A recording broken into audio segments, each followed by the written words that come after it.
Well, I got the clutch cover back off the engine, trying to figure out why I'm leaking oil. I think I figured it out.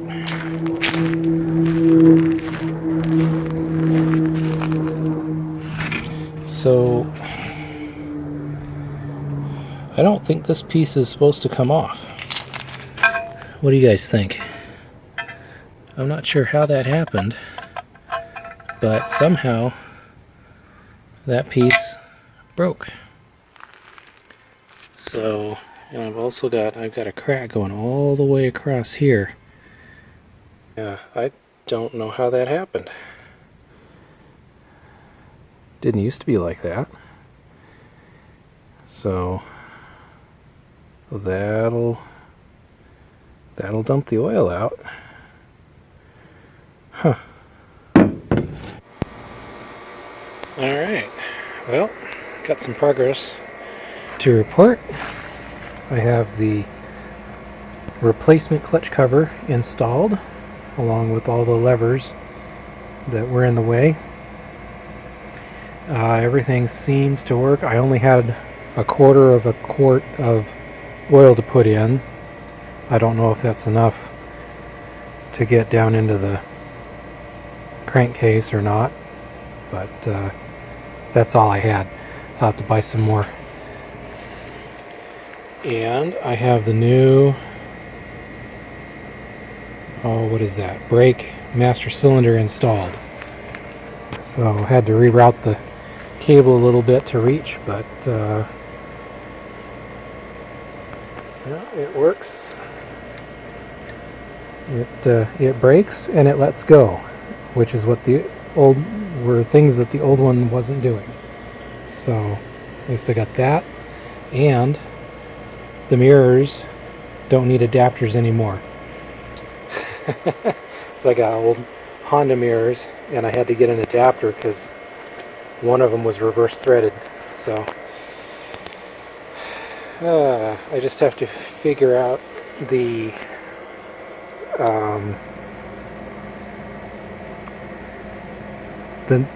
new master cylinder didn't come with a cable, and the old cable doesn't fit the new switch over down here. So it's got the new style little tiny spade bit things, so I'll have to adapt a cable for that.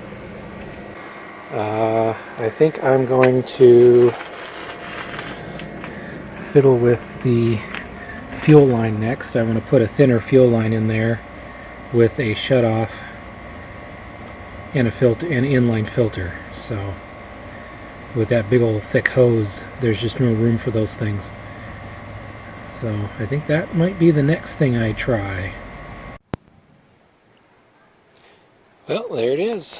I have installed the little capacitor, the battery eliminator. It came with a, I don't know what this is called, some kind of installation bracket. So I put a little hole in there, got it all snugged up. No more battery. And if I can manage to quit dropping things down into the sprocket area, I can even put the sprocket cover back on. I'm tempted to put some gas in it and give it a few kicks, but I gotta keep reminding myself I've only got a quarter of a quart of oil in there. I need to get more oil first. So, and backing up, yeah, new fuel line is installed. It's a little longer than I had than I had in mind, but got an inline fuel filter, got a shutoff valve that actually shuts off, and then I've got a little hand tightening clamp right up onto the carburetor, so I can take that off real easy. That should allow me to keep the carburetor empty whenever I'm not riding it, and that should keep the carburetor cleaner. So I have no idea what the condition of the carburetor is in now. It's been, probably a year or two since I've actually started it up. The oil needs to stay inside of it first. So hopefully that new clutch cover will do the job. So there we go. All buttoned up, ready to go. You know, I didn't know this before, but over here on the side is a little slot for a key, and it looks like that key moves a tab that lets you get the cover off easier, you know, like without breaking it. Let's see if I can get this on here. So yeah, so it snaps in place. Oops, maybe not. Yeah, there we go. It snaps in place, and then you grab the key. Where's the key? There's the key. Now where's the keyhole? There's the keyhole. Turn that, and the whole thing just pops right off. So that's kind of neat. Didn't know that before.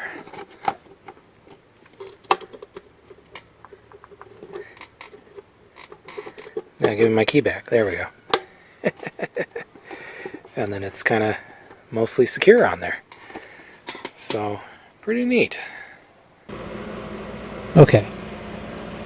So got it to the point where the carburetor's not working great, but it is working, and the bike doesn't seem to be stalling. So I'm going to take it for a quick ride around the block, first time ever, and see what happens.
Heavy.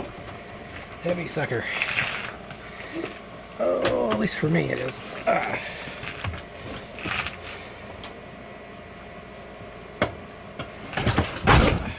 we go. Oops. First ride ever. Well, in 13 years or so. Can't remember exactly.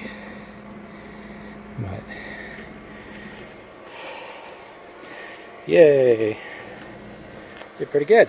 Got to adjust the rear brakes. I think I'm going to buy a new carburetor. I've about had it with this carburetor.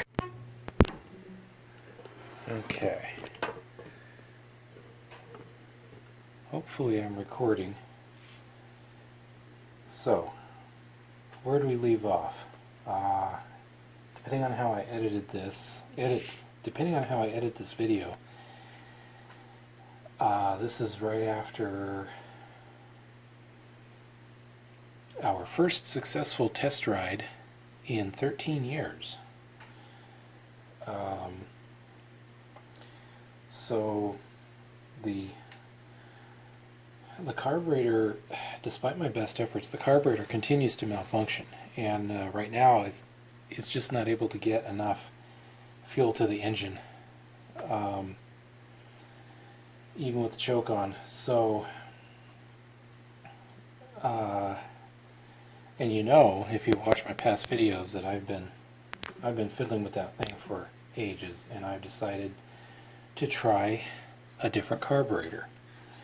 So the folks at Vintage Spoke hooked me up with the TM36 made by Mikuni, and they gave me some documentation on how to set it up. This, I'm pretty sure there's a link to this right on their website, but it seems pretty straightforward. So I haven't seen any videos on this particular carburetor yet on the internet, so people seem to like it.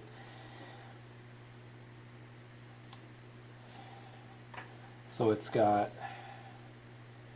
a throttle that is reversed from the standard throttle setup, so the bottom is the, like, where the throttle pulls, and the top is where the throttle pushes, which is opposite of the stock carburetor. So the two throttle cables will have to be swapped. So that should be easy enough to do. We've got a very easy to use choke. It even says pull to choke. So that should be no problem. We have the idle speed adjust, which adjusts the slide. It's a flat slide, which seems kind of weird, but you know, that's fine. It does have a vacuum port. The fellow I was talking to at customer service said I wouldn't need a vacuum port, even though I have a vacuum operated fuel valve. I'm not really sure. I'm a little confused by that, but I'm going to go ahead, since it has a vacuum port, I'm going to go ahead and hook up the vacuum port. If it doesn't work, it doesn't work, and I'll figure something else out. It appears to have two vent hoses, one on each side. That seems odd. I'm not sure why you'd need two vent hoses. But that seems to be what's going on here. I don't know what else these hoses would be for. And then it looks like we have an overflow hose down here at the bottom. Looks like a channel goes up to the top of the float bowl, so if it overflows, if the bowl overflows, should drain out this this hose here. We got our idle mixture adjustment screw down here. See, mine was like on the side, like right here. But anyway, and then we have fuel pump, and apparently you can adjust, not the fuel pump, the accelerator pump, rather, you can adjust how soon the pump engages when you give it throttle with this screw, and then this little black screw, which probably won't show up on camera, is a stop to stop the pump at some point, and that can also be adjusted, although they recommend that you don't mess with it. What I do plan to do is I want to open this guy up and see what the jet sizes and stuff are here. Nope. Are they all like that? Oh, that one's not.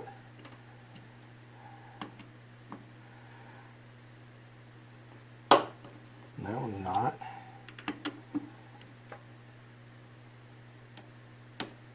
And that one's not. Why is this one such a... Oh, there it went. There it went. Okay. What do we got here?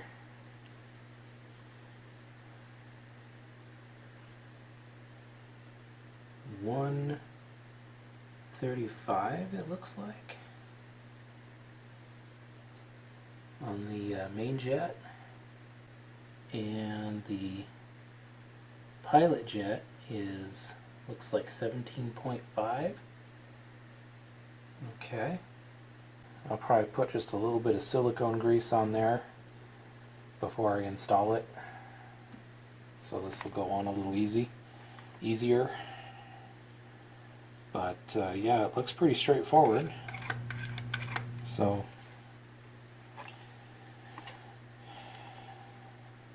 yeah, in the next video segment should be me installing this. Okay, so the new carburetor's on. The intake manifold is gave no problems at all. The throttle cables are swapped. Meow. Meow. What's up, kitty cat? Really? Aw. Are you my buddy? Yeah.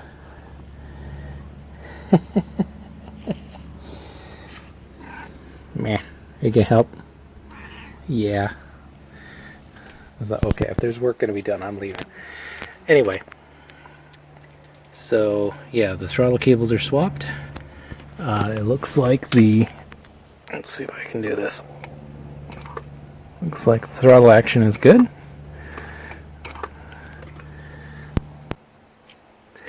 So I got the little hoses all trimmed down so they're not flopping everywhere. The K&N air filter pod is a little loose. The clamp only clamps down so far, and yeah, it's just a little bit on the loose side for me. So I'll have to address that in the future. So next is fuel and vacuum, so I can get the gas tank back on. So choke is easily accessible, as is the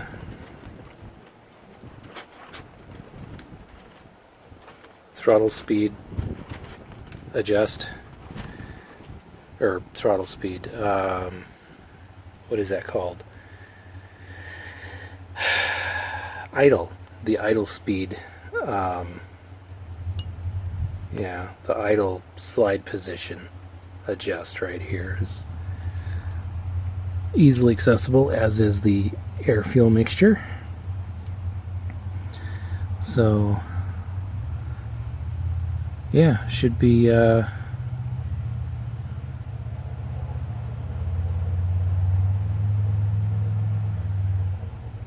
pretty straightforward to finish it up. Let's see, one thing, this is probably not a new thing to people who know, but one thing I realized is that when you have a vacuum port that's right on the intake manifold, right next to the intake manifold, if you pop that vacuum line loose, you can put some starter fluid right down into that vacuum line, and it goes right into the manifold. And that means that if you're having some trouble with the carburetor, as I have been having for the last 3 years, you don't necessarily have to pop the air cleaner off every time you want to give it some cheater juice. Okay, fuel and vacuum line are hooked up. I primed it. There's no leakage out the overflow, so let's give it a shot, huh?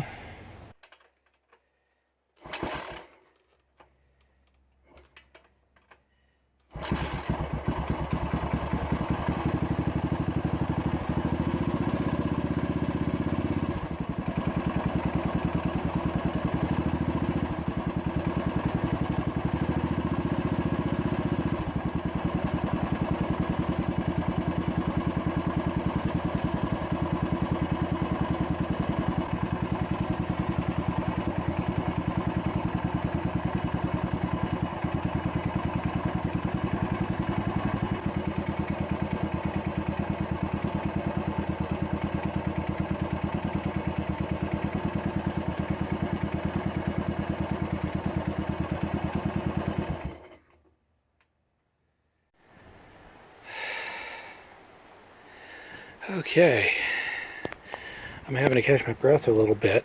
The bike isn't so hard to ride as it is to park, because I got to wrestle it back into this nook. Oh, but it's back. I had no issues with the carburetor whatsoever. It's just at the moment it's perfect. So I'm very happy with that. No more fighting with this mystery guy. The clutch wanted to stick as soon as I put it in gear, even with the neutral in and neutral on. No. Even with the clutch pulled in, the clutch lever pulled in, the clutch plates wanted to stick and stalled the engine the first time, but the second time was fine, so they broke loose. I've had that happen on my old Honda Rebel too, so I think it may just be a wet clutch thing, but I'm not an expert. So what else? Oh, I did notice the speedometer does seem to work. I got up around, according to the speedometer, I got up around 10 miles an hour. I think I thought I got up a little higher. I only went around the block. Measured about half a mile between the first ride and the second ride today. I need to add some more oil.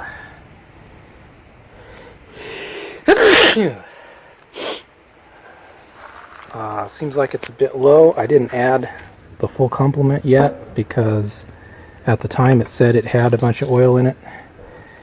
Well, okay, now it's all splashed up in there, but yeah, I'll have to work on that, making sure the oil is at a good level. I find that confusing because, you know, in a wet sump, you just check the oil in it and it's there. In a dry sump, you check the oil in the reservoir, but the oil doesn't necessarily stay in the reservoir. Over time, it'll seep back down into the sump. And so you'll check the oil and it'll say nothing. But then if you run the engine for a little bit, it'll say you have something. Which makes me nervous, because what if someday I have nothing and I think that's just the reservoir being empty and there really isn't anything in there? Not my favorite thing. Oh, I did notice something. This screw down here, the drain screw for the filter chamber, has not gone in all the way. I'm not sure what to do about that. Add a washer or two? Shorten the screw? I'm not sure. It was fine with the old cover plate, but this new cover plate apparently has one little tiny difference right there. I also need to bleed the air, I think, out of the little screw up here, which, from what I understand, you run the engine. While the engine's idling, you loosen that up, and as soon as oil starts coming out, you tighten it back up again. So now that the engine actually runs, I can do that. With that, I think I'm going to wrap up this group of video clips so I can actually put something up on YouTube for people to watch, since it's been quite a while since I posted an update about this bike. Yeah, so with that, I hope you enjoyed the video, and thank you very much for watching.